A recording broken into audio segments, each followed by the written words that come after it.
besides calling and having coffee or whatever. So if anybody has any questions or thoughts that want to speak up first, chime in. Otherwise, I'm glad just to start talking about great things that are coming our way with all the activities that are going with our new public works that we're going to be doing an open house, it looks like, in June. We've got the 100-year anniversary for the Orono Orchard Golf Course now, the renamed 100-year anniversary, bring it to the original name. That's going to also be happening in June. I think we have an entire week of festivities at the clubhouse over there, which will be kind of fun. And then we have the inaugural start of the Orono Fire Department on July 1st as well. So I can talk about those a whole bunch, and if anybody has any specific questions that they'd like to talk about, just speak up. I guess I'm a little curious about the fire situation with Long Lake. I'm out of the loop, and the whip has come, and I go, this is curious, and they're suing Orono. Give me kind of an overview of what's going on there. Well, the lawsuit is about basically their claim about us interfering with them by hiring some of their firefighters. And so that's really what it's about. We've some of the stuff that's gone on with the judge and all that kind of stuff, we've got obviously disagreements with what we think has been passed at this point. So we had a closed session last night about our options and moving forward, which we're going to move forward on a bunch of different avenues. And I guess I can't talk about those yet because that was a kind of a closed session issue. But it's really just more the issue about the transition because the contract's ending either way. And at this point, we do actually have the city administrators and the fire chiefs from both sides meeting to start organizing the transition of so a training doesn't conflict on both sides. Just some of those things that we can kind of work on together, which the judge would like us to do anyways. But as a city, when we're going to be working next door to each other with different fire departments, you always got to have coordination. And so and all the cities have that, like with Maple Plain and Mound. That's kind of standard part for the course. But their lawsuit is really just about the transition. It's not about starting the fire department or not starting the fire department at this point. So we're kind of fully staffed. You know, Maria had a real good conversation on Monday at our city council meeting that talked about, and it was probably a 15-minute conversation of kind of the beginnings and where we are and where it's going and why we're doing this and all the different things that we're going to be bringing to the table that either aren't there now from the current direction of what the fire department's organizing, because things change over time, obviously. I think part of my discussion at the mayor council report was, 30 years ago, all the boomers were 30 years younger. Well, 30 years later, the boomers are a lot older, so that's changed the type of calls that come in. Moving forward, that's going to change again as the Gen Xers and whatever the other people are all called, and that could change the course of the types of calls that come in, when they come in, days, nights, and by having a nimble fire department, and when I say nimble, by having different types of response potentials within your fire department, whether it's on-call, duty crew, on-call, paid on-call, different models where you can adjust hours and what you need to respond. That's kind of what we've put together in terms of the fire department, which is a little bit different of a model, but things change, so you got to be nimble. And so I think Maria talked to that. We can talk in details about lots of different things about the fire department, but the lawsuit, going back to that, is really just about the transition.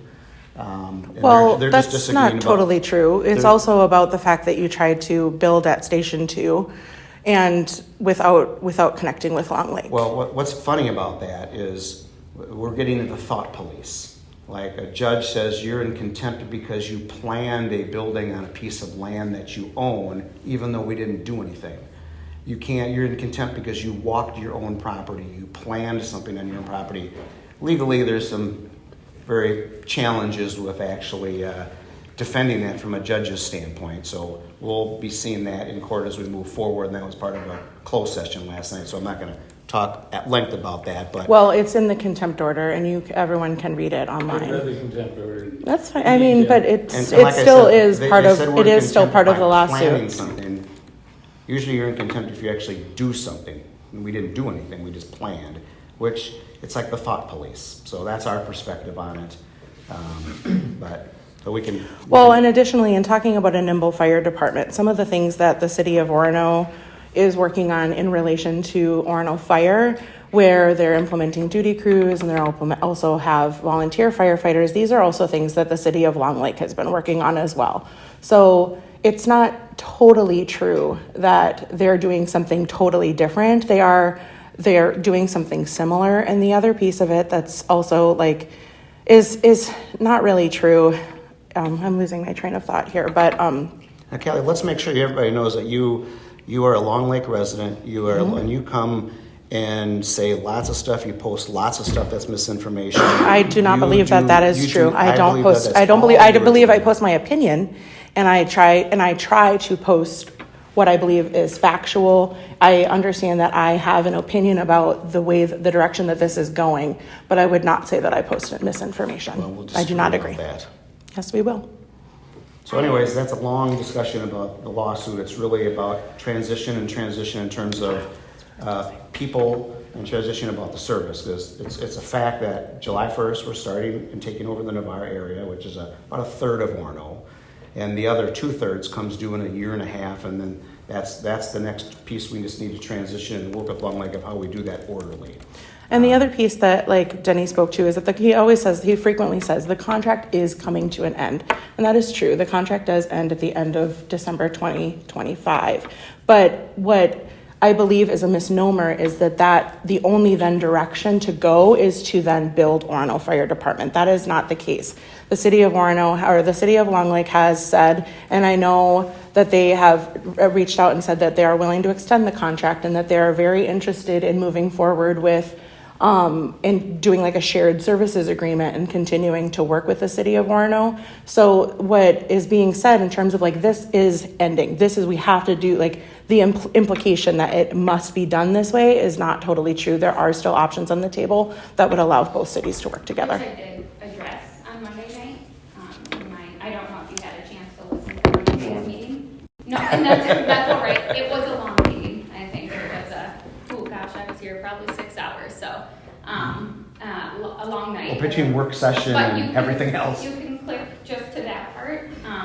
And I did condense what I had written was about a 15-page compilation of events from the last 7 months of my experience and talked about it. And I did say in there I wanted to give time to let the council hear it before I made it available.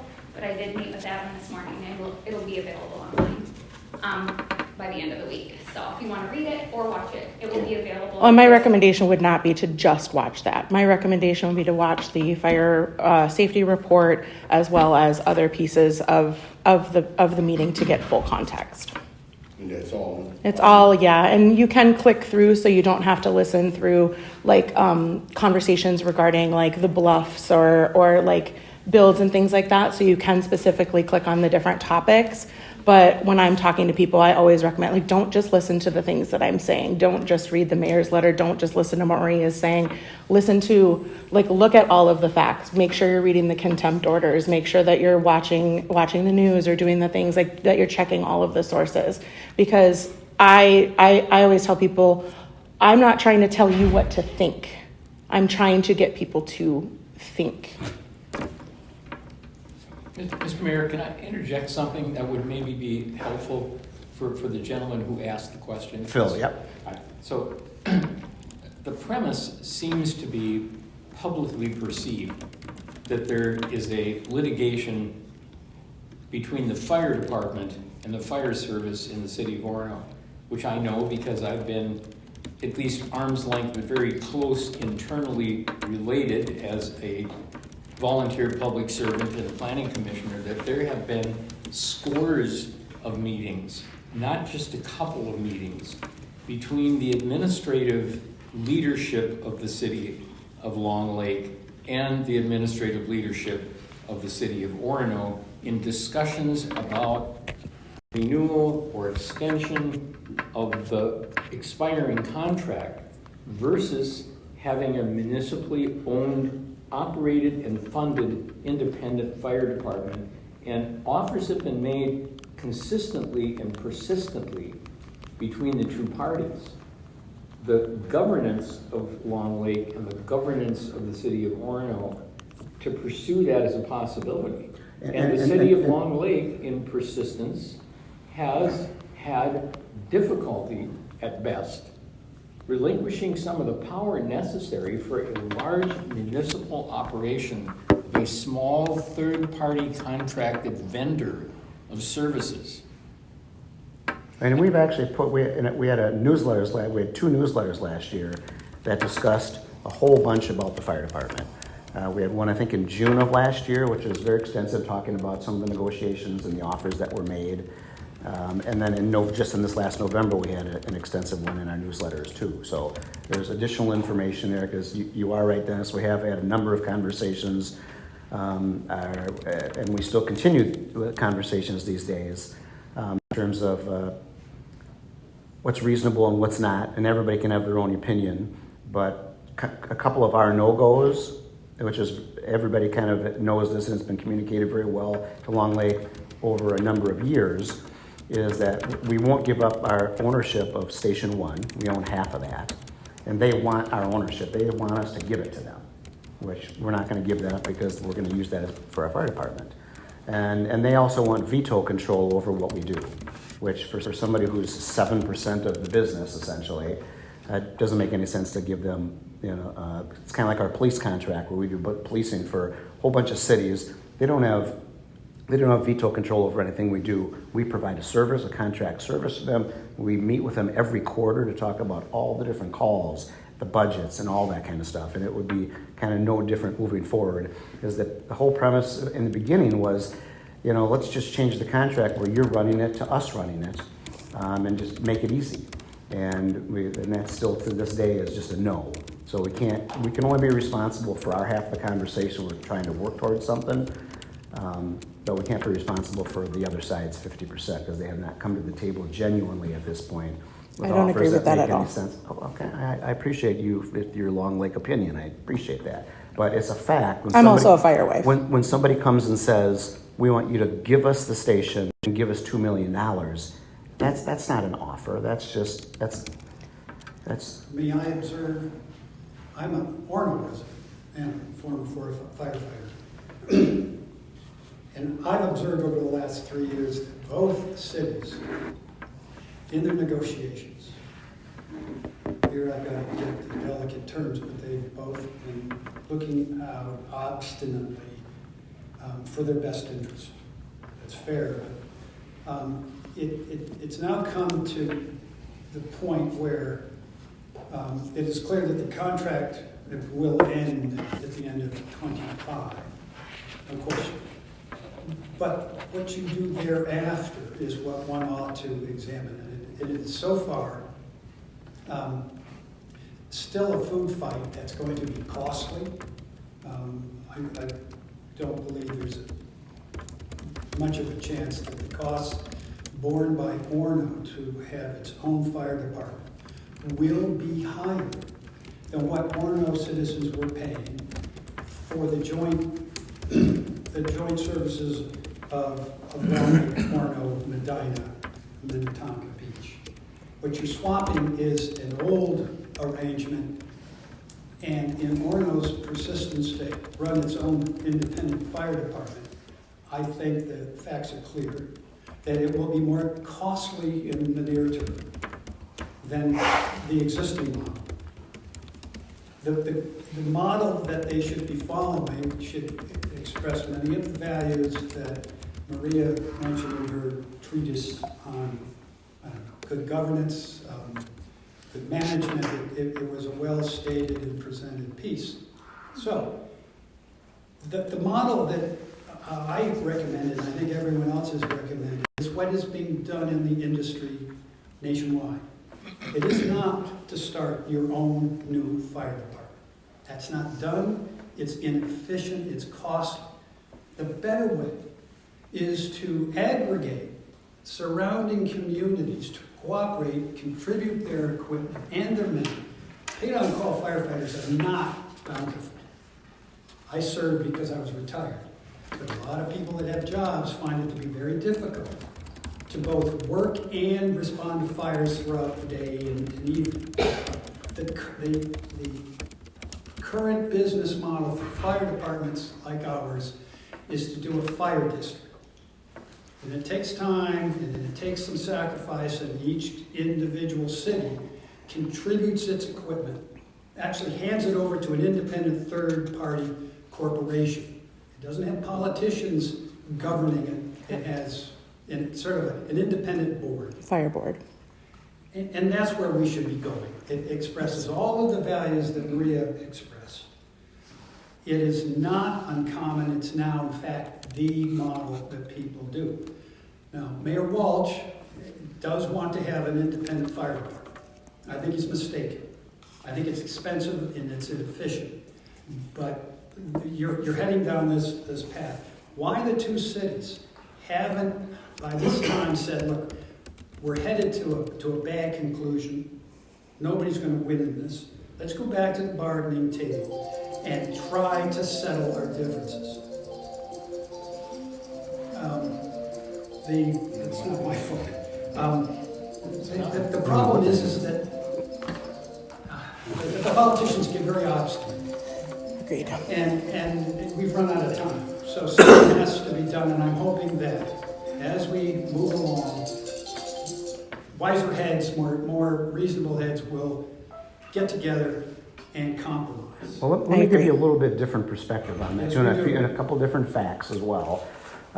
From the nationwide conversation, in the last 10 years, just as an example, in Minnesota, there's been no new fire districts, 0. And there's been 3 new fire departments, okay? The West Suburban Fire District is brand new. I'm talking, that is not a fire district, sorry.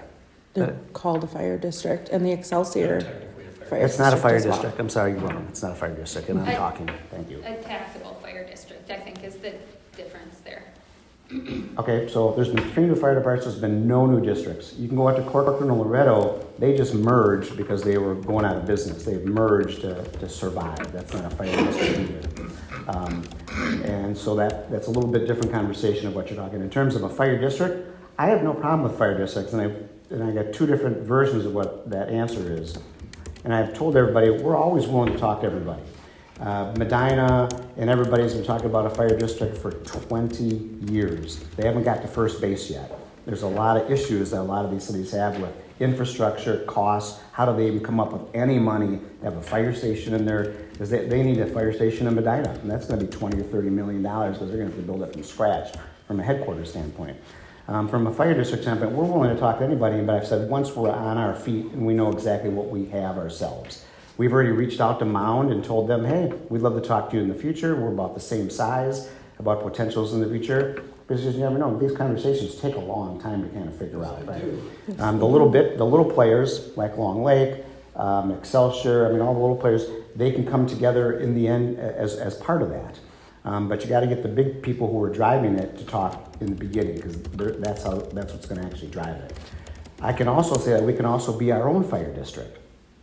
Not unlike our police department. We essentially have a police district, but we are our own champion of that, and we do a whole bunch of policing for other cities. So we're just as big as Excelsior when they have their what do they call that? The West Metro police district or whatever they have over there. Our police is about the same size as that entire district. So we have essentially become our own district, but we have direct operational control with best practices and the budget to make sure to do it right, because we have the staff and wherewithal to do that. So we're always willing to talk about it. It's a long conversation, but we need to have our feet on the table and know what we need and what we're doing before we actually start engaging in those conversations. But we definitely want to have, and we've already been reaching out to people about that also. Even Long Lake is talking to Wayzata. They're training with Wayzata now. Well, they don't have a choice.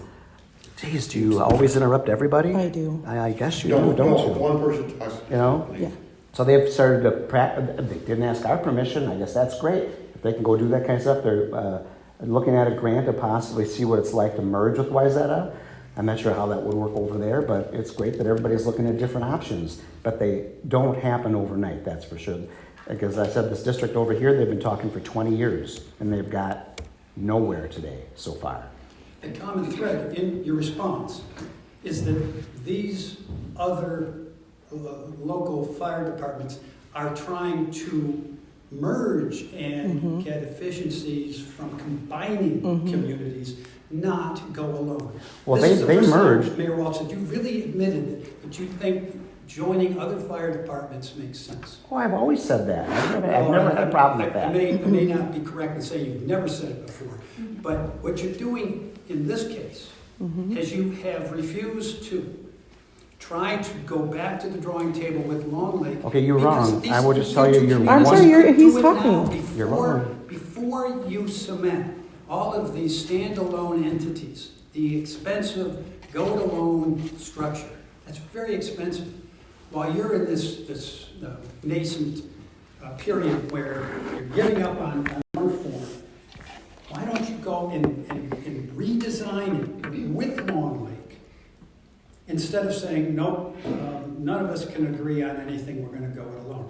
That's where I wish you would do this. Well, I never felt, I said from You time are, to but start, you are wrong about the that conversation, if so. we were to start a fire department today, it would not be Long Lake Fire. Correct. It would be Orono. And Orono would be the leading entity and would rent out its services to Long Lake, to Medina, to what have you. And that's where you should go. I'm not denying that Orono has the resources, is the elephant in the room. Agreed. 85% of the budget. But instead of saying, look, Long Lake knows that they've got to give up control.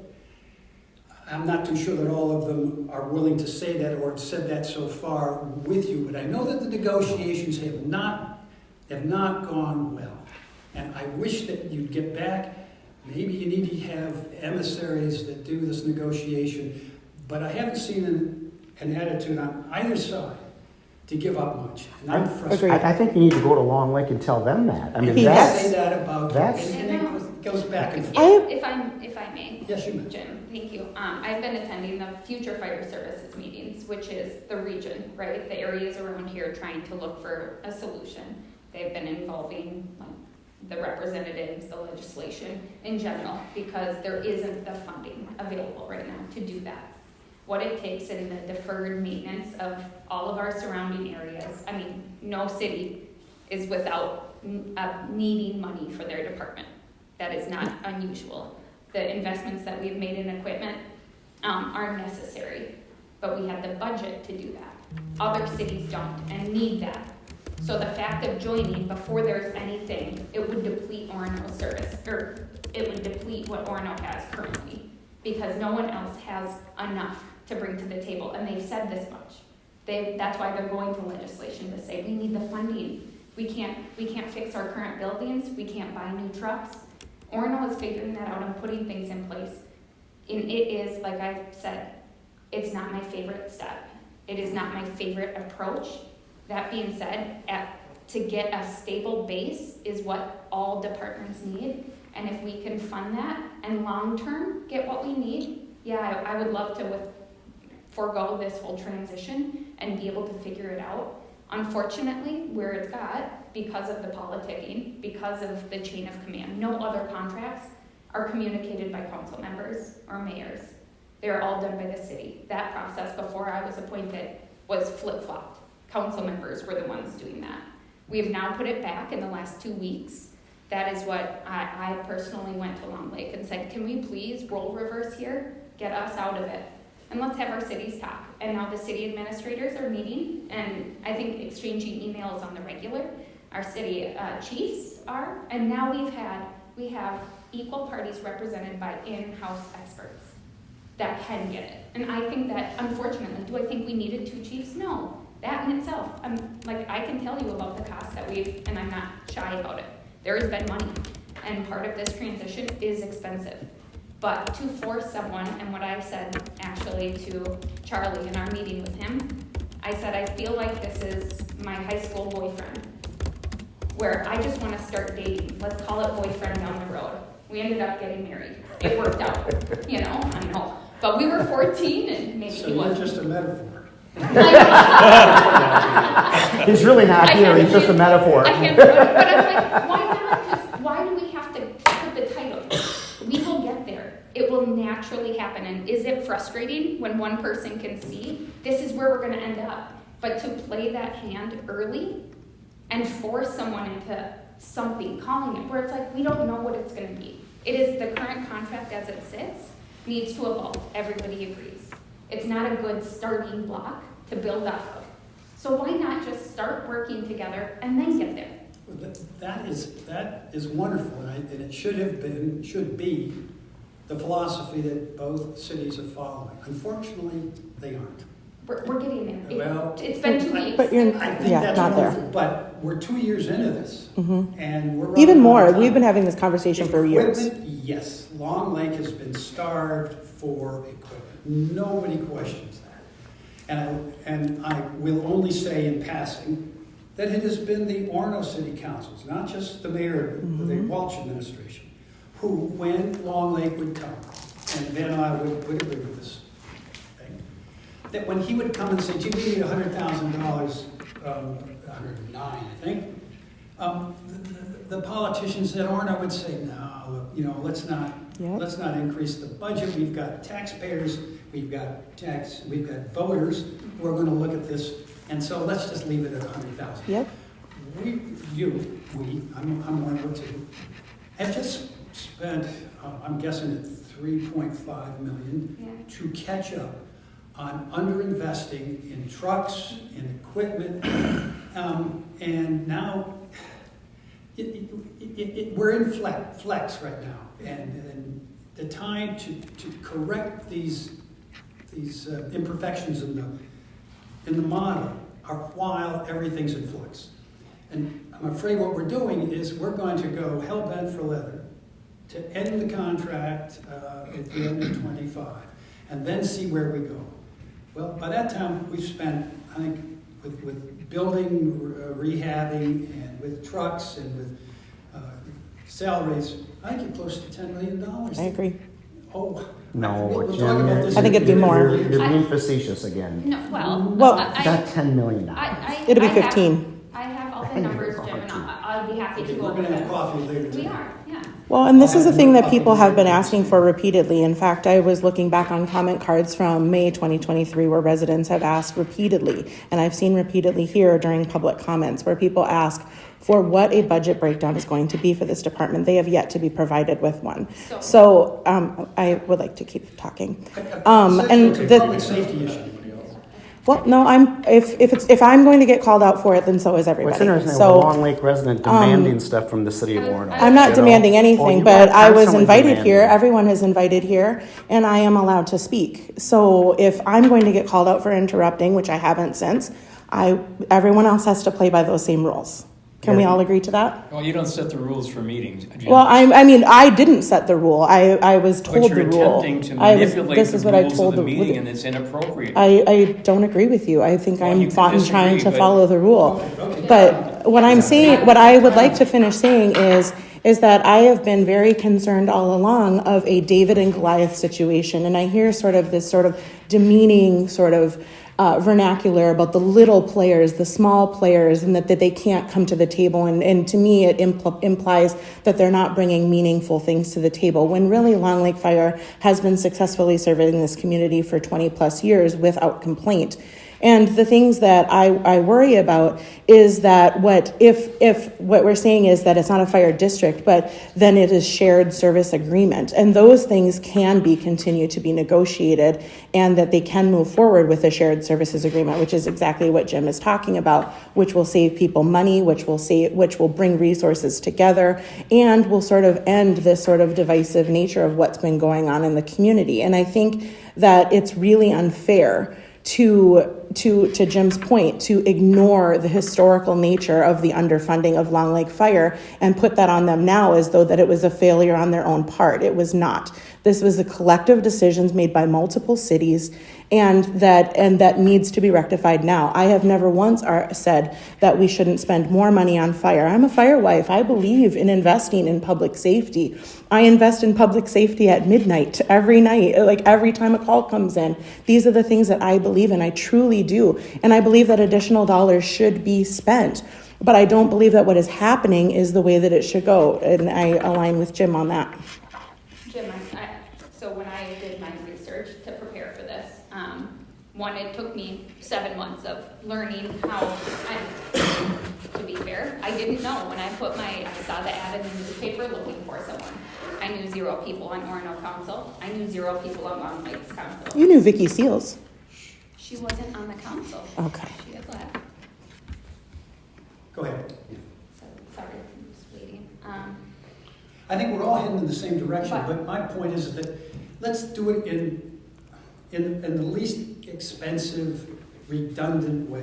Well, shared services, we're all for shared services, but shared services, there's the word shared. It means there's got to be another party there that's willing to have those shared services conversations. Because we Denny, are this willing is to the have time- those. This is the time to do that. Well, we haven't stopped talking about it. Well, Jim, Jim, I mean, I don't think, if you go back to the conversations that we've had over the years, Long Lake is stuck that if they don't have some kind of control lever, they're not interested. I can't change that. We are willing to do a shared services agreement, but somebody has to come that says, okay, we're willing to have that conversation, but not have an absolute control lever. and Denny, they will say, I'm sorry. No, I would just add that, so for context, I'm a Long Lake firefighter. I'm also an Orono firefighter and Orono resident. With Long Lake, I served as the department representative for the Future Fire Services meetings, going back multiple years. We started with the state fire marshal and met with them on a monthly basis for, I don't know, a year and a half. And the state fire marshal ultimately said, you guys aren't making enough progress, we're going to step back. So the state fire marshal basically left that discussion, left the cities kind of on their own to have those discussions. I think Orono is being blamed for a lot of these not coming together and that they're not willing to negotiate. I've heard Charlie Minor in those future fire services meetings say, we're not really interested, we're going to wait till the next election cycle. So then to have one side of the table say, point the fingers and say, Orono is not negotiating in good faith. I personally don't believe that Long Lake is negotiating in good faith. I don't think that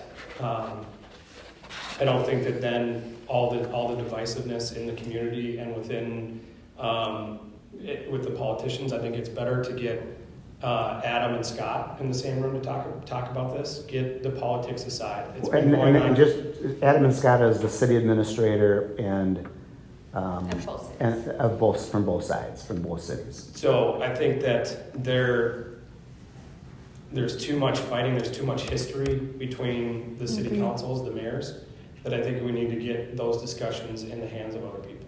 Here. I agree with that. And we're doing it. And that's what we're I doing, know yeah. it's late to the game, but what I was getting to is it took me 7 months to get caught up. All the information I found, I didn't get from anybody but finding it online myself. Yeah. And then I approved it, so it is out there. All of the budget information that I got is available. Is it hard to find? Do you need to know how to read a budget? When budget cycles come up to be discussed? Do you need to learn that timing? But it's the same every year, and I'm learning that now. And I'd love to share that knowledge. Jim's comment using the term elephant in the room, I really do appreciate it. And I also appreciate that we have firefighters and firefighters' wives here to discuss it, because most of the rest of us really are not firefighter experts. But there is a topic that both of you touched on that I think also is kind of an elephant in the room that I have knowledge of because of my involvement as a volunteer appointed public official, being around in the environment and all the talk that happens internally, kind of like you would be as a firefighter. And I can tell you that my long history of being a resident and my, I think, nearly 8-year history of volunteer involvement with the city government is that I am knowledgeable in the fact that the city has actually budgeted and put money together for at least 8 years for an eventual transition if it were necessary. So Jim's comment about the expenditures are prudent, they're conservative, and I agree with those because we have to watch where we spend our dollars, especially public dollars. But the city has had the resources and financial ability to approach doing these projects and acquire other equipment, to fill holes in that technology of our firefighting and our safety for years, and has been saving to do this. You've now articulated this in a way that I think is really, really important to my constituents. And as Kelly said, as you said, the small guy, the independent Orono citizen who doesn't really get all the information and wonders Correct. and suffers from consternation. God forbid they're so frustrated that they don't show up at the polls because they really don't know what side that they really feel they're on. But with information like this becoming more public, and I think the mayor's dedication to making sure that the newsletters at least reach the public and have good empirical data in it, that's a positive transition towards information helping our public make the right decisions and have the right attitude. So please get us and the public more information about the real numbers, because there's way too much conjecture, there's way too much rumor and hearsay, and honestly, there is a lot of intentional information that is by design. And I agree.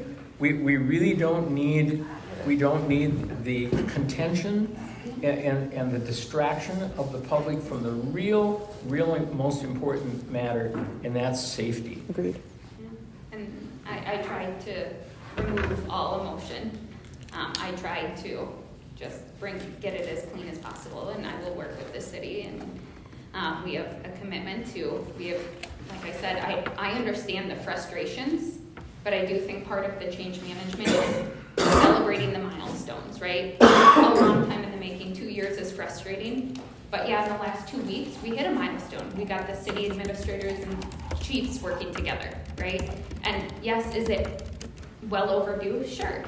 And I understand the frustrations and many of the steps. That being said, when we make a step in the right direction, not getting credit for that too is not helping, because we need to encourage that behavior and saying, hey, we're trying this. We put together a communications committee for the first time.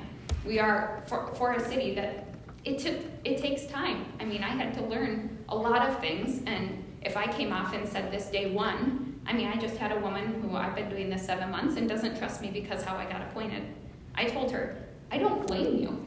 That being said, I couldn't change that. I had planned, we celebrate ever since my son recovered from cancer, we go on a national park trip every year, and we plan it out a year in advance.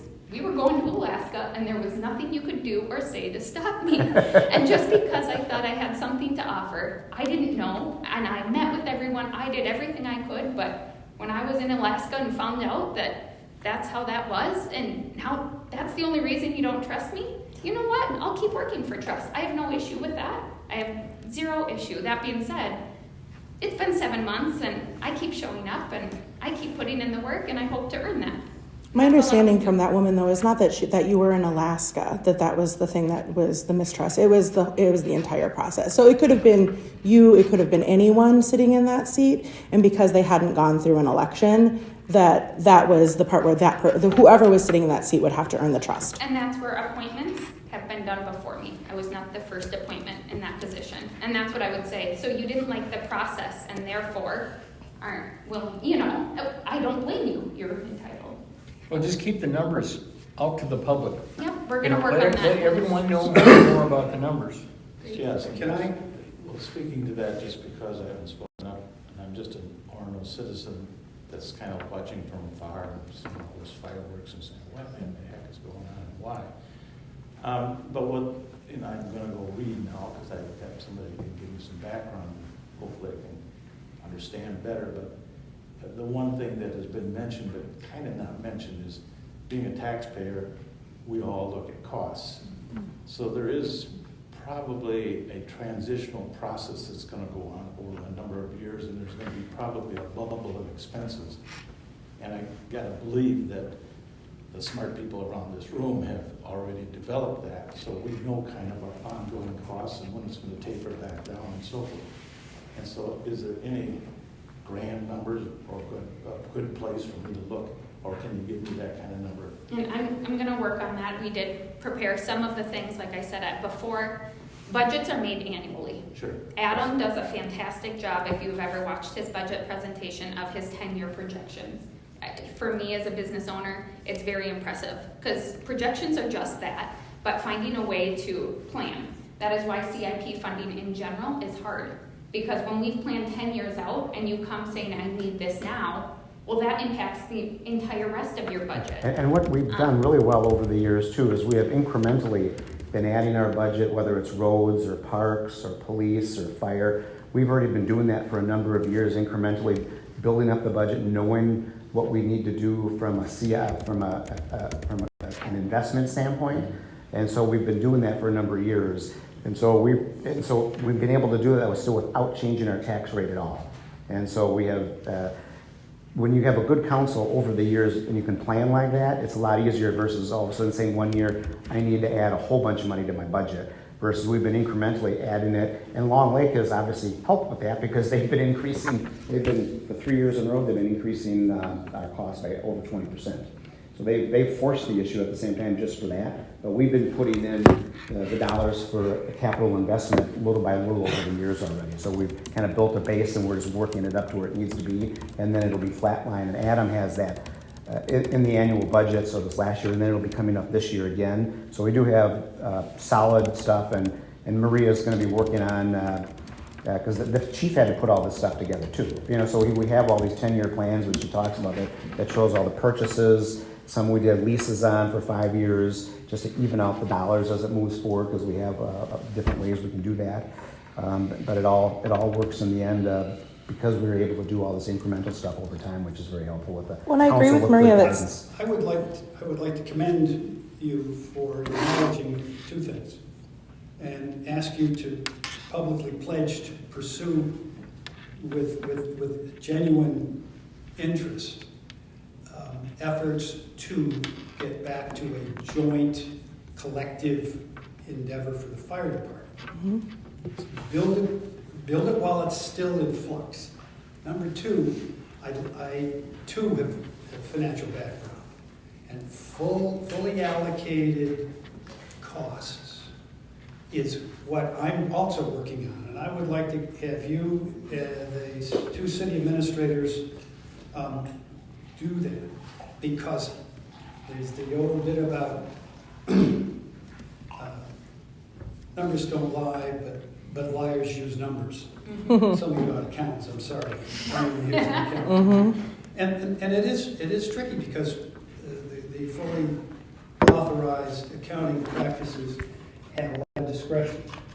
And so finding out how much money is possibly going to be spent on this go it alone or in a fire department, I think is one of the variables. So is public safety. Well, I think you have to look to Maria made this point in her thing that these dollars have to be spent whether we're with Long Lake or without Long Lake. So it's not a standalone. I agree with that. Jim, I have And we are trying to fix it as we're moving forward, but we've put it in the city administrator and the fire chief's hands now. We've taken it away from the council. Yes, They but will then- bring recommendations if they can get some unison with the other city that they're talking with.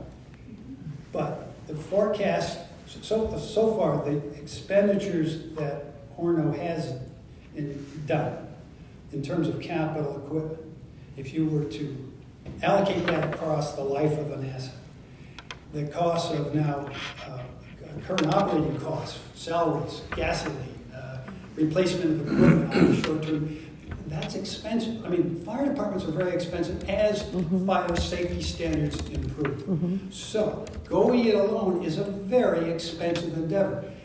And I'm hoping that wiser, more patient, reasonable minds can say, look, let's stop trying to go it alone. Let's take the expenditures that Orono already has made and use that as a capital asset for a collection of Medina, parts of Wyzetta, Minnetonka Beach. parts of Mound. It can all be done. And because you have taken the steps to catch up on capital investment, those capital assets can be paid for in part by all of your partners. I mean, that's what you do as a landlord. You're in real estate. You understand how that accounting works. So, getting the numbers out in front of the people to see just how expensive would a go-it-alone alternative be to stopping this particular course, and go back to talk to your former partners, your existing partners, and say, let's fix this. Now, Well, if you fixing would is publicly a generic Denny, if word. you would So please acknowledge that you're willing, genuinely willing, to go back to Long Lake and negotiate, once the independent people, your city administrators, your fire chiefs, have come up with a recommendation, I think that would go a long way Yes. to trying to solve this. We've already told them, if they come up with stuff with Long Lake, Denny, that is you and reasonable. Mayor Meyer have both had your own obstinate position. That's why we have the city administrators. They are the ones who are talking, the fire chiefs are talking right now. But they can't But vote. Jim is asking though, if they came with a reasonable solution, would you support it? And they can't If vote. they came with That's a all he's reasonable asking. solution, absolutely. And defend it publicly, that says why you don't like it.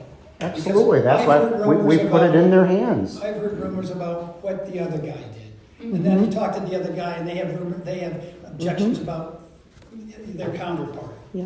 It just gets us nowhere. But both sides again, and we're gonna go back to both sides, have to agree that it's a reasonable option to bring to, and this is in the hands now of the fire chief and our city administrator, that they have to both agree on both sides that it's a reasonable option to bring to the council. Yes. Jim, Not just one side, both sides have to agree it's reasonable. If I may, I think this is part of what I brought up. I said, one, I don't want to be the one with the answers, but here is just a starting point. We need our fire chiefs and our city administrators to be the ones with the answers. They know this city and what the city needs better than anyone. As far as service, keeping safety, and as far as budget, that's their job. We do this because we have a willingness to serve and learn, but this is not our full-time 40-hour-a-week job, and we know that. But I brought up an option saying, hey, in the meantime, do we need a contract right away? And the option was this. We know we are going to end, we have Station 2 coming up where we own 100%. We have Station 1 that we own 50%. What if we could do a shared service model? We would quickly learn the things that we wouldn't need, and that in itself, learning that process would make the contract for us, instead of making the contract first and learning. I offered that as an idea, saying, hey, take it and do with it what you want if you think that's productive, because why not practice together when, what does anyone have to lose at this point, trying to practice? It is a wonderful thought that your city administrators and your fire chiefs could independently arrive at some compromises. But the reality is that they are employees of politicians. Yep. And if they come to you, Danny, with a proposal that you have already said to them privately, boy, we're never going to go there, their employment is at risk. I would like to try to find an independent, not employee, not someone that has an employment risk with the mayor. Be a part of this process. Let's call it a mediator. But then we've done You see that where twice that's already. got us headed. We've done that twice already. Yeah, but mediators cannot force it. The fire Correct. marshal said, I can't help you guys because you're not willing to talk. So that's where we're getting. If we're having proxies of the mayor called the city administrator, city invited. They're proxies of the city council.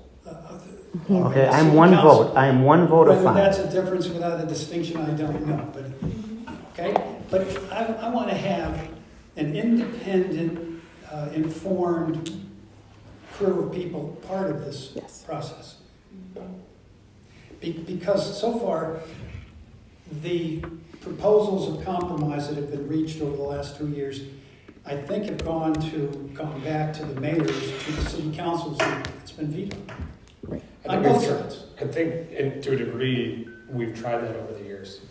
To bring in an independent. Well, I mean, we had multiple members of actual firefighters Of and the leadership firefighters. within the fire department with Talk- chiefs, assistant chiefs, firefighters, lieutenants working together, and they drafted proposals. And basically, we're the ones leading the negotiations Yeah, I of know getting the Ryan was cities telling to me. come together. And it ended up being, wasted time because it was shot down by. But isn't it what he's saying though too? I mean, because all of that is appreciated effort, no doubt, on behalf of the firefighters. But what Jim is also saying too is that these again are not independent, outside thinkers. I guess I So, would- but I mean, just hear me through on this. Yeah, There, then I there- agree with you. There is loyalty to the Yes, tribe. exactly, and that is I think that's also. and that plays in. You cannot deny that it does play in, and it is something, and that is why it has been in my purview always in the best interest of this specific initiative to do exactly what Jim is saying, is get somebody outside of this, because the contention is real and it goes back decades.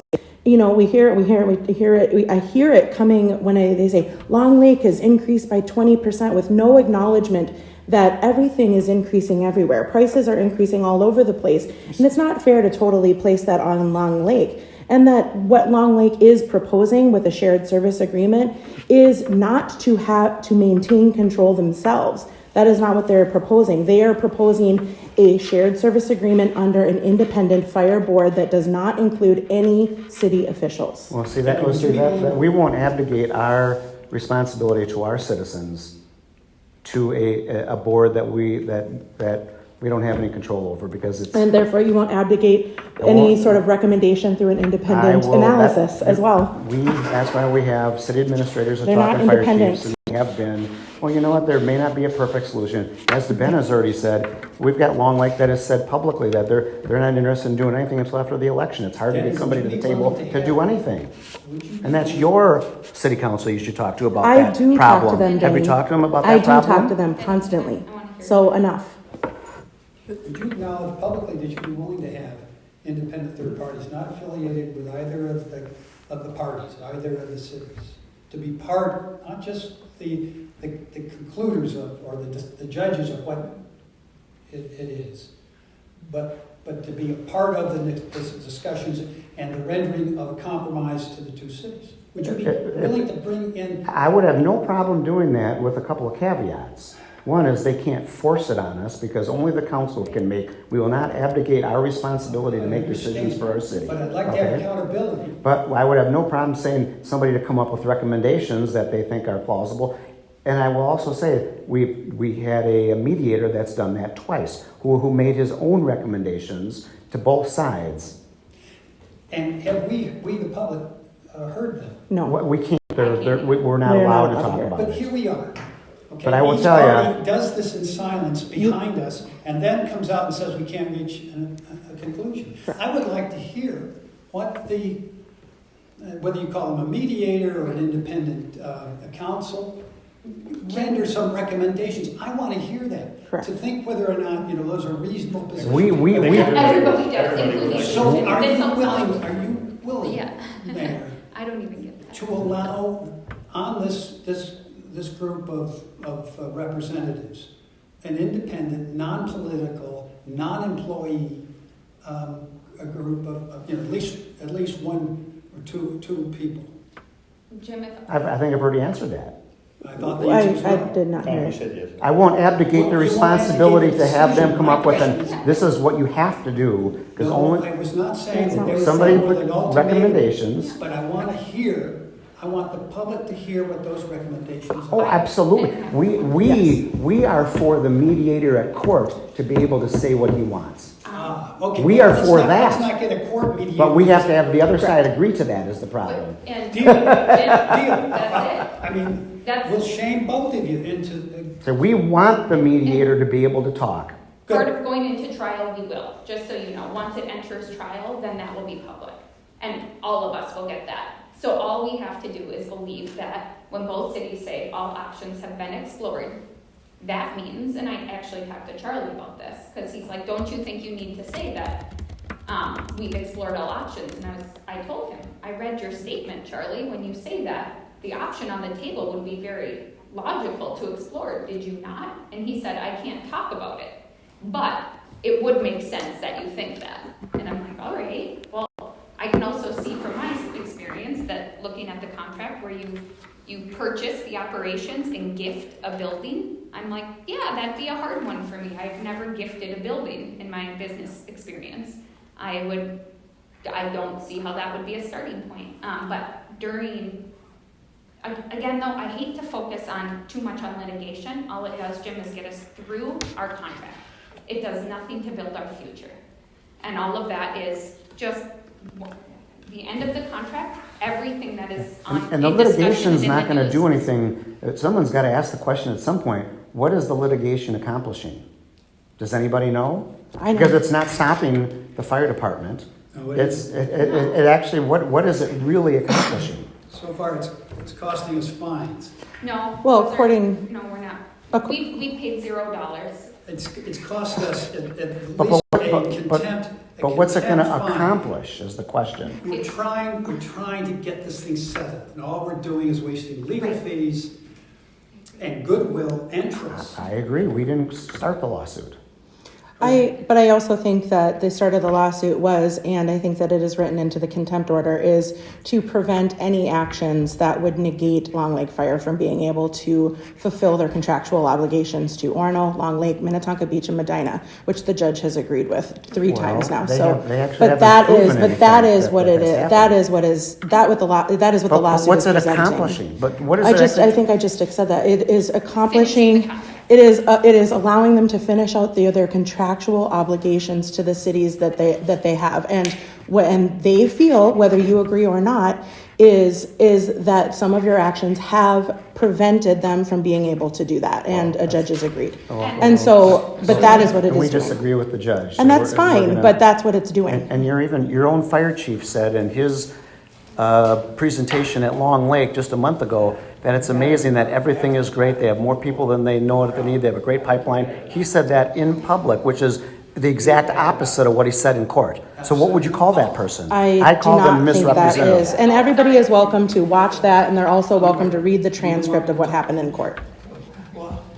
Yeah, And they should, and they asked should. him, You would shouldn't listen would to you me. work with the city of Long Lake? And he said, oh, and he said no. That is not what he said, and I would encourage everybody to read the transcript.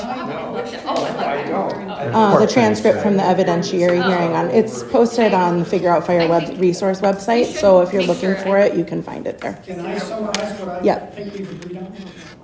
That's okay. I'll be posting. That's I okay. couldn't hear you, what? Did Can I summarize what I think we've I agreed give on? a- Sure. That you, Okay. and we hope Okay. that Long Lake will as well, have agreed to It is. I'm include gonna put it in on the website. the work I'm working with the independent, city administrator. the sidebar working groups, city administrators, fire chiefs, independent third parties, at least two, who will be part of the discussion and ultimately publicly disclose their recommendations for compromise between the two cities. I don't have any problem with that. Now we have to agree who these people are, too. Long Lake's got to agree who the people are. Yes, Yeah. but independent, non-employee. I have no problem. I have no problem with that at all. With And now I won't say anything more. Well, just in case, are there other topics? I think we have talked a lot about fire, Absolutely, and fire. I do have to leave in like 5 minutes. I just. I frequently come to these meetings and ask questions of the mayor that are topical, kind of putting him to task. They're questions that I'm asking on behalf of my constituency and my neighbors. They're not really necessarily mine, and I've asked him quite a few hard questions in the past and pressed him to some points that I think are important to the public that are not commonly enough addressed as answers to some of the questions. So I do want to change the subject, if you don't mind. But it would be something also a little bit contentious, where there's constant input, especially in media, from people who are either misinformed, uninformed, or just trying to figure out what the heck is going on. And the Public Works building has been an issue of controversy with the public. As Jim brought up, there's the cost factor, there's the utility factor, there's the necessity factor, and then there is the physical size of the building that comes under scrutiny and criticism. I tried to inform myself as much as I could about the most positive aspects of this transition and this quite large building and facility, but I'd like to have you just address a couple of the questions that seem to be the core of what keeps getting said over and over and over again. Why is it so big? Why was it necessary to get out of the old building that we had and put the kind of costs and expenditures and improvements in this large building. Could you kind of address that? Yeah, for sure. That's a good question because it was a good, a much needed change for Orono. But I guess to go back historically a little bit, they built the current building, which is about 35,000 square feet, 30 plus years ago now. They built it in a spot that is surrounded by swamps, so we really don't have a lot of capabilities of doing a whole lot.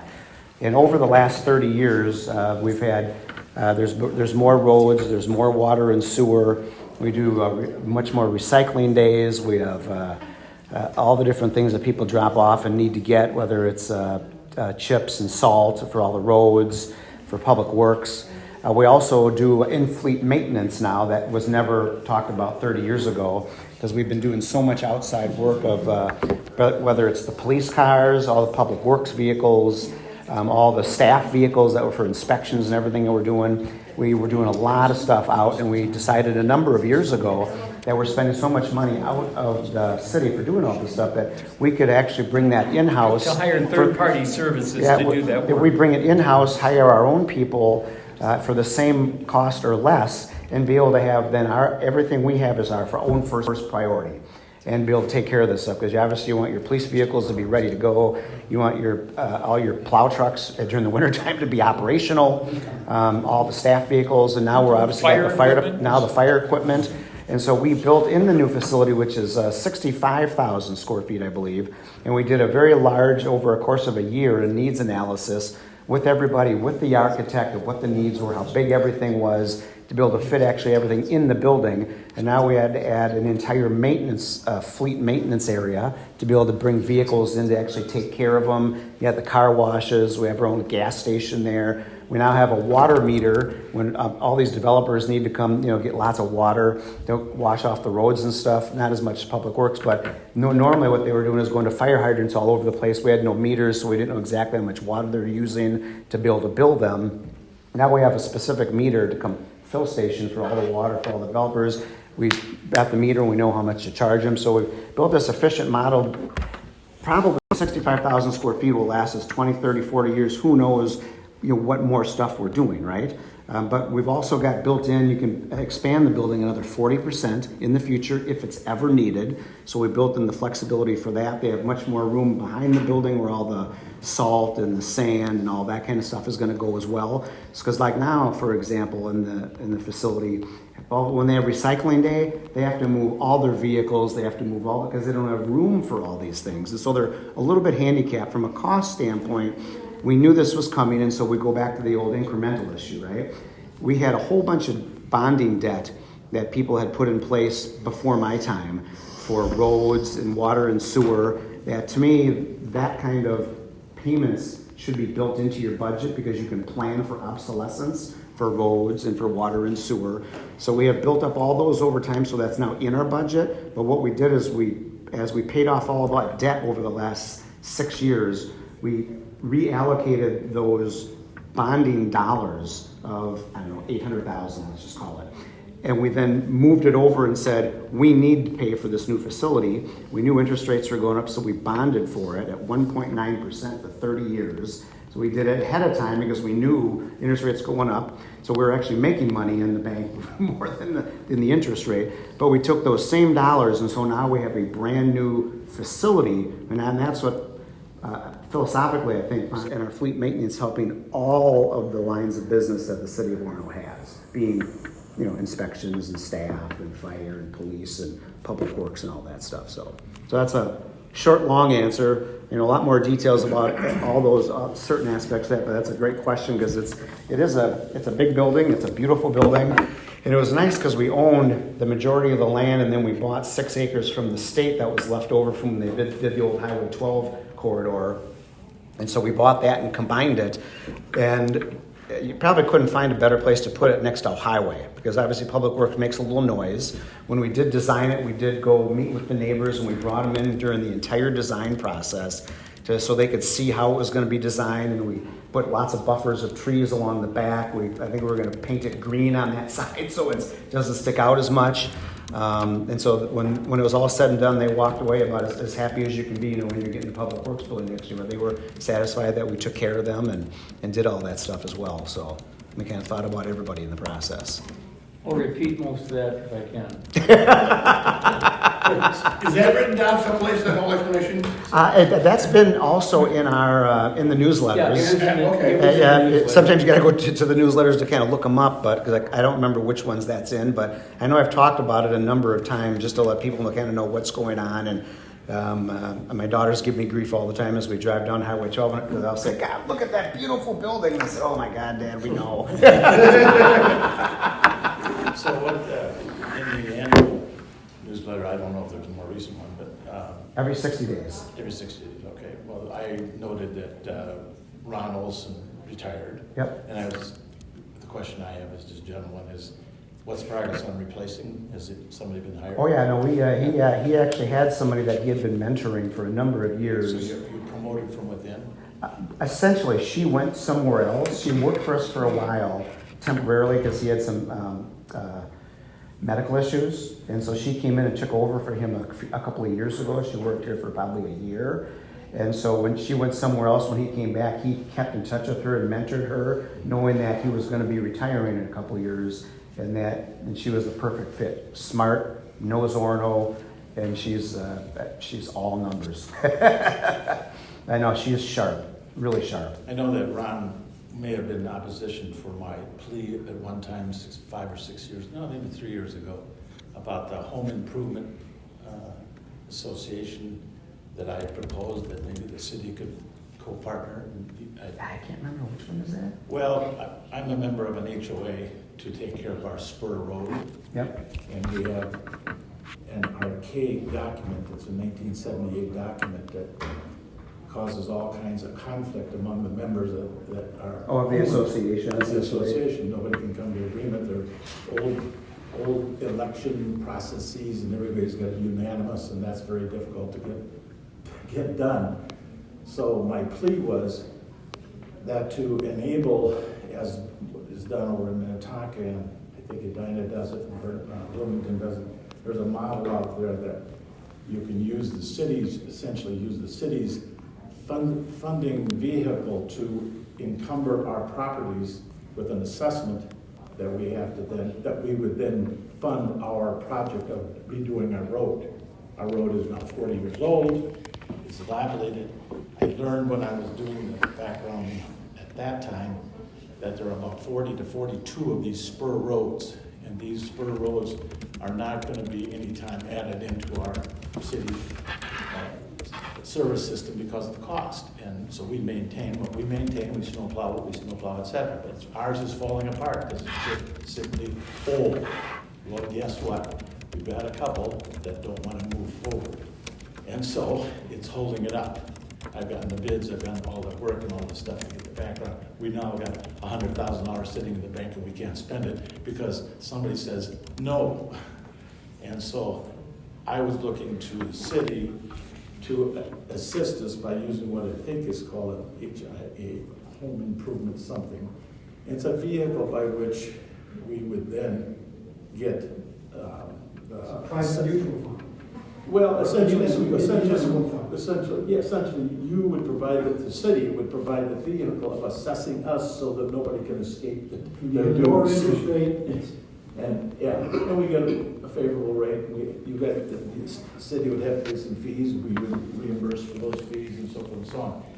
I think Ron, or Mr. Olson, took the position that it was too big a deal for too much administrative cost for too small a deal. But given that we have about 40 to 42 of these streets that need repair sometime, that it would be nice if the city would help us in mechanically going through the billing process, essentially, helping us. We provide the funds and we get the billing done so that nobody escapes their responsibility for their portion of the road, even if they transfer title. Yeah, I guess I don't remember specifically. I I'll vaguely pick it remember, up. and I know we've got a number of, because I know we do have a vehicle in place for specifically if people want to give back the road to the city. And then we have, here's kind of because we're always willing to take them back, but you have to go through the steps to do that. And part of it is you have to bring it up to complete code. And then once you've done that, and it's the right width and all that kind of stuff, and essentially brand new, then we'll take responsibility for it. Okay. Versus taking over the obligation of an old road that is not our road. We came forward with a letter at that time, and the city was not interested. Okay. But maybe that attitude has changed, and if in fact it was brought here. And I would encourage you to call Adam, the city administrator, because he will know better the code of how, what we have the ability We to do. And investigated the city's codes when we were doing a rehab contracts with the very same people that, how long ago was this? probably 3 years ago. Okay, I was gonna say, vaguely, was this a road where it was falling apart and we had to go in and fix it? No, there was. Because we had another one that was a private road and the Actually, culvert was falling apart and we had to go no, emergency fix it. That's why it appeared before, because the culvert had fallen apart. Okay. And we had to get it done. We had to do an emergency, there was some emergency Yeah, we fix got it issue. done. Okay. We did get it done. Okay, so that's that road, but I That's don't that road. remember the other details anymore, Yeah, but. So, and now it's going to disappear, so. Okay, so yeah, definitely reach out to Adam, because, I mean, we're always, as much as we can to help solve issues within our code and how it works, and not overburdening staff or taxpayers, just moving all that stuff together. All right, was there anything else before it's 10 after, so I want to respect everybody's time. I'd like to say just one more thing. I know that it's visual that I am passionate about the fire issue. My husband is a firefighter. He loves being a firefighter as much as he loves being a husband and a father. And it is deeply important. The department is deeply important to him. It's been incredibly meaningful in our lives. And I commend you for that. Thank you. My child goes to Orono schools. I have a lot of friends that live in Orono, and I do not live in Orono, and I feel that I am constantly discredited for my opinions about how public safety should move forward in this city. But I am invested in public safety in this community because of my participation in this community in a variety of ways.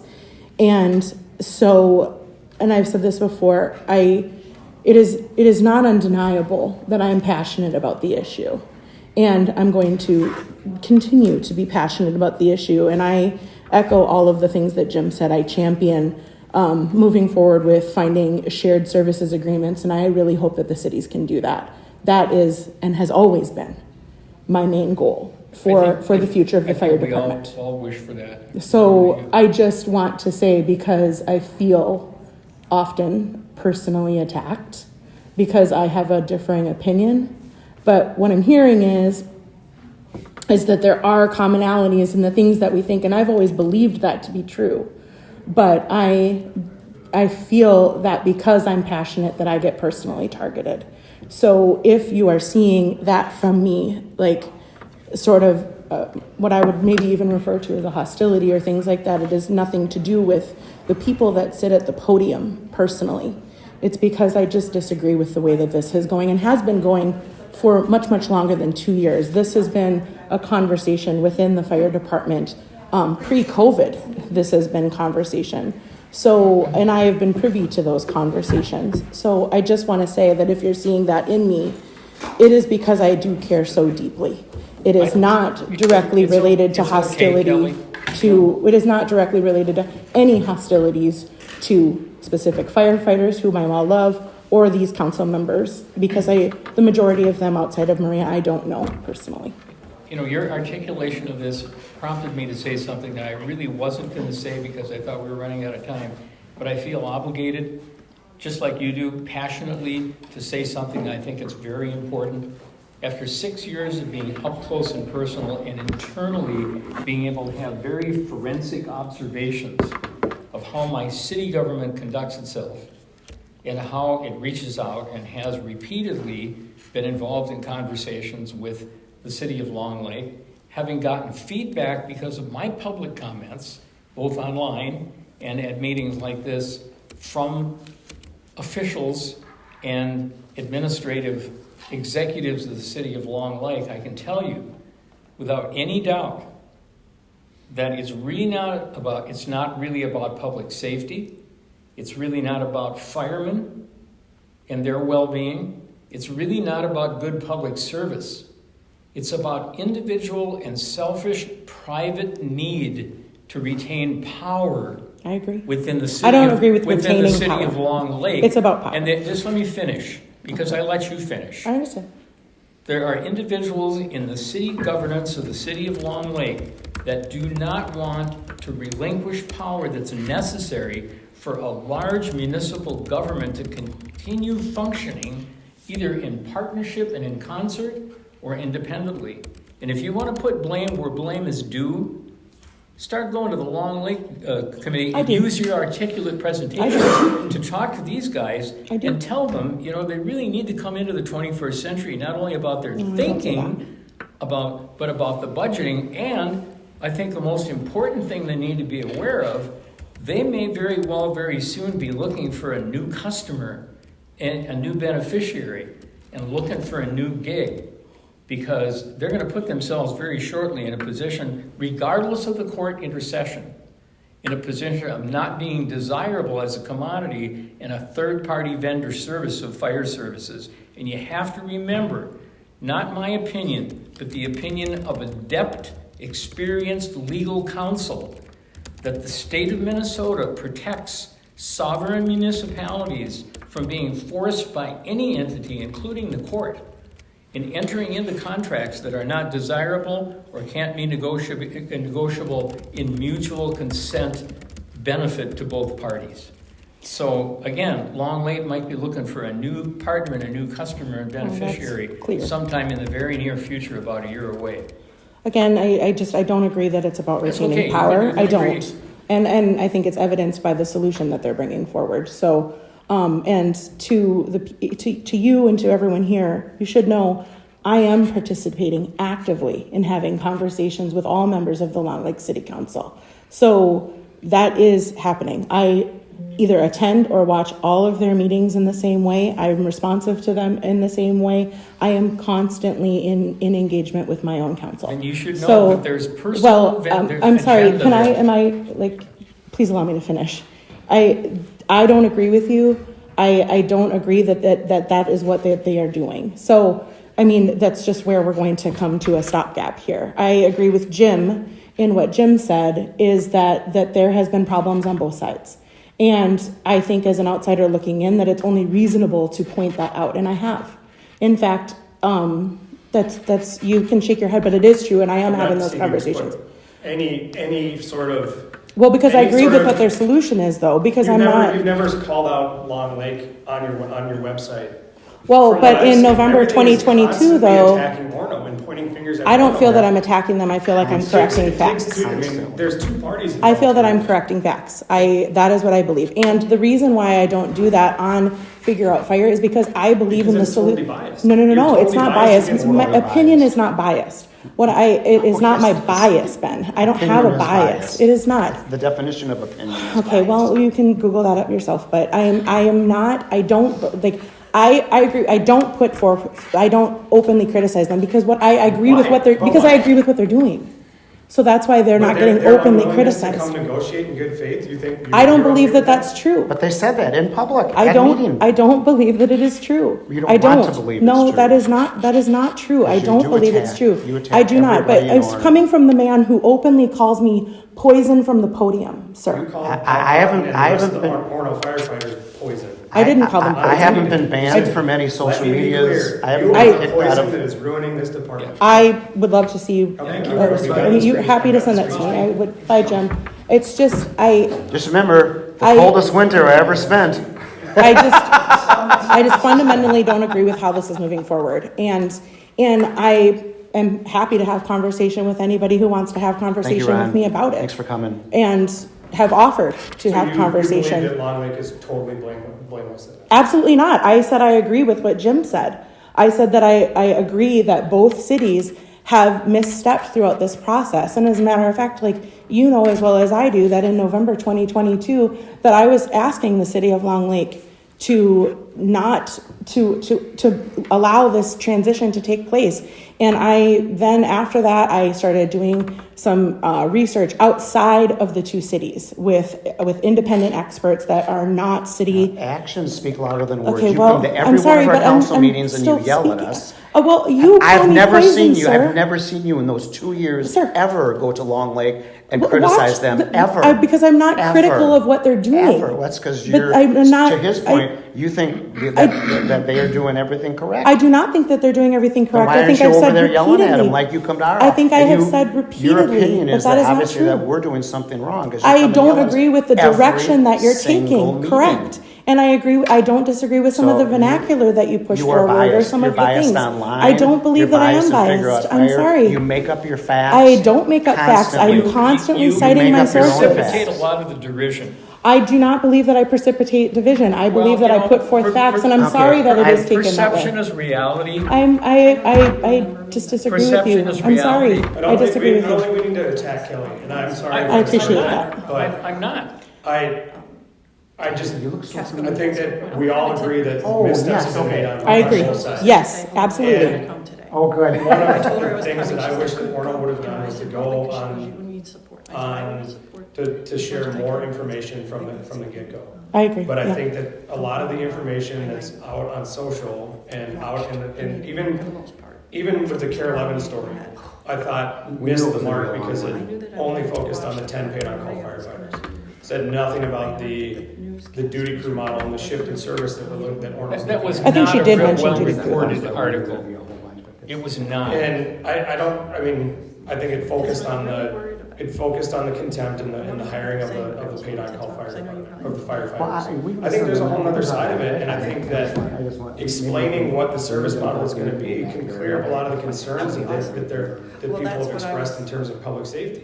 That I I agree with you on 100%. It's frustrating to see that all online this criticism seems to be solely pointed at Orono, and I think if we all agree that both cities are in the wrong and have had missteps along the way, I think that the blame needs to be shared. And I think until we get there, if it's going to be Long Lake versus Orono and Orono bad, Long Lake good, I don't think that helps get us to a solution. I think we need to, going back to what Jim said, and having the city administrators and people that maybe aren't so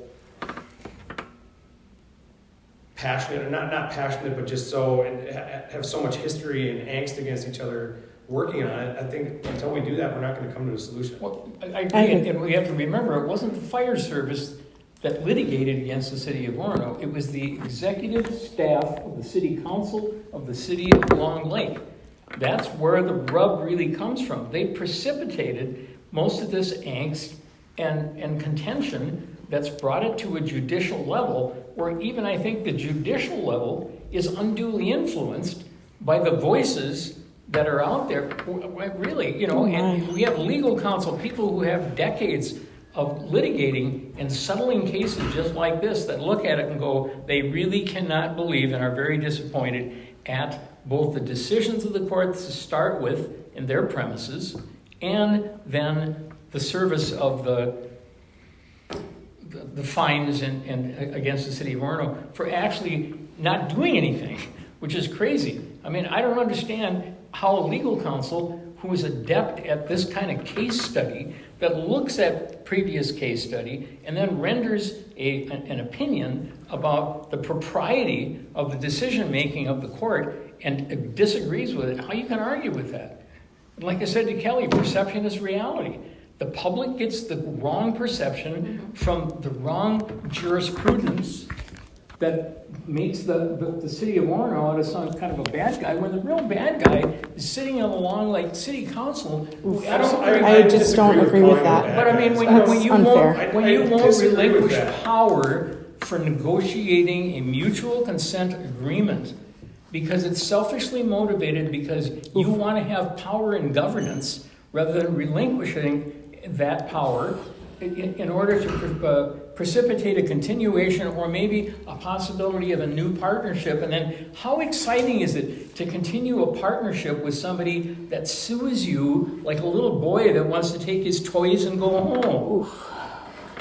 I mean, these are sort of kind of the things that I struggle with fundamentally about having a conversation is that sort of divisive vernacular and those types of things. Like it doesn't contribute. Yet you facilitate it and use it constantly. I feel that I understand where you're coming from. That's why I'm glad the city administrator. I and the understand fire where you're chief coming are from. together. I agree. We're taking us out of the equation and let them But also, have but at the end of the conversations. day, I it think comes down that's a to wonderful you are the contrary. you are the voting entity, and my concerns have been and have always been. I have been coming regularly to every meeting, both Long Lake and Orono, and I have watched Orono vote against staff recommendations often. So my main concern is that staff recommendations would come forward and that it would still be voted down. And ultimately, that is my concern. And the same thing with what Jim is bringing forward. Long Lake too. I'm not. But I am not seeing that at Long Lake. I don't see them. I'm telling you the truth, and you can go look at their voting records in comparison to their staff recommendations. I can't make that up. So, I mean, and anyone is welcome to go look at it, and you do not have to take my word for it. I'm not asking. You don't have to. It's public record. And so, and that is what my main concern is that you would have an independent party, or that you would have experts come in, and that still council would vote it down, even though you would at all admit that you are not the experts. I think having that third party I agree. and having that third party or those third parties or whoever is just the problem with the mediation is that it's all private. Okay. We don't know. Well, and it's in the So- court system, and Well, which makes it automatically But then if contentious. you have independent third party that are assisting Yes, and they can share what was said, I agree. I think that, at least to me, provides more comfort than you can hold people's feet to the fire. I agree. We don't know, because if we we don't want it know what public. was said. We We want can it public. speculate all we want about what was said in mediation, but at I least- don't, just so you know. I have never speculated what was Well, we said. can, or not speculate, just we can think what, Right. based on how we feel if one side is gonna be more, open to negotiating or whatever, we have these thoughts, but if we ultimately, we don't know. So we I agree. can't, as All I do, members of I the hope community, that everyone's I going can't in go in good along like and faith. say, other than what I've heard, I haven't formed my opinion. Until that information is out in public, I can't. I don't, just so everyone knows, I don't know have an opinion about what happened in mediation. I don't know. I can only hope that both parties have gone forth in good faith and have done everything that But they if could we do. have a third And party- according to the judge, and according to the mediator, that did happen. So when we were at the evidentiary hearing, which I did sit through the entire day, and maybe it was actually not during the evidentiary hearing, maybe it was prior to that. But I did hear the judge, no, it was the hearing. I did hear the judge say that the mediator came back with a report that both parties were negotiating in faith. That's what I heard from the judge. I can only assume that she's transferring information from the mediator accurately, and because I believe that. I have no choice but to believe that, because that is the facts that I heard. It's the standard line that they give unless there's a problem. Well, and then it doesn't tell you a whole But I lot. think so we you're avoid telling, that.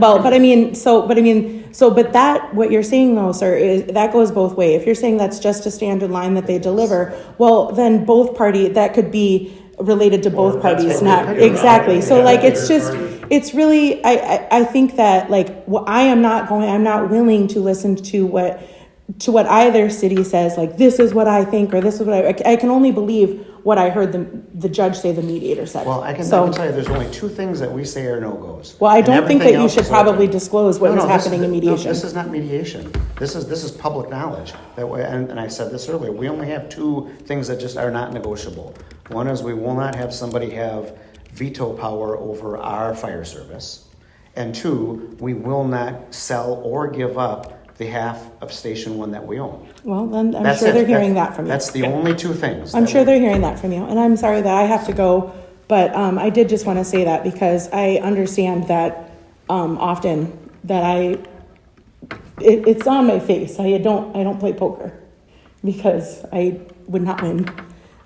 But again, I understand the frustration related to this issue because I'm in it. So I also feel personally frustrated about how I am treated by leadership, and that's neither here nor there. But if you're seeing that with me, that is where that is coming from. Well, I think it'd be And- really helpful if you could tone down your rhetoric, because I think I- you bring it upon yourself.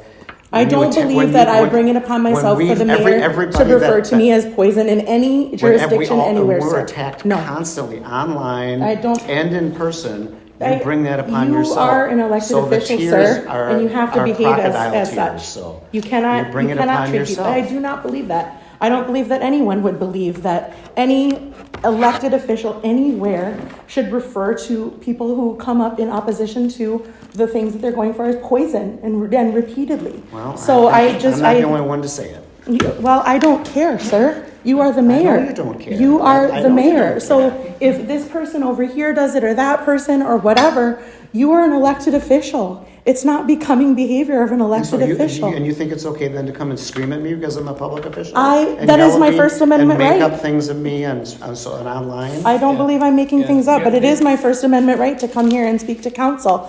And I'm sorry that my voice, I've said, I am passionate about this issue, and I'm sorry, I naturally speak loud. Ben knows me in real life. So is there a So reason this why you got is kicked how off I of next speak. door? Wait, yeah. Is there a reason why you got You know, kicked the- off of Nextdoor for posting things that are No, I wasn't crazy? kicked off of Nextdoor for posting That's things. what I had heard. You know, that Well, they- see, but again, this is where it's like No, this no, childish I don't rhetoric. think that this is They let her It's back. not beneficial at all. Mayor, Mr. Mayor, the 2 points that you just made were probably one of my most important goals to extricate and hear you publicly.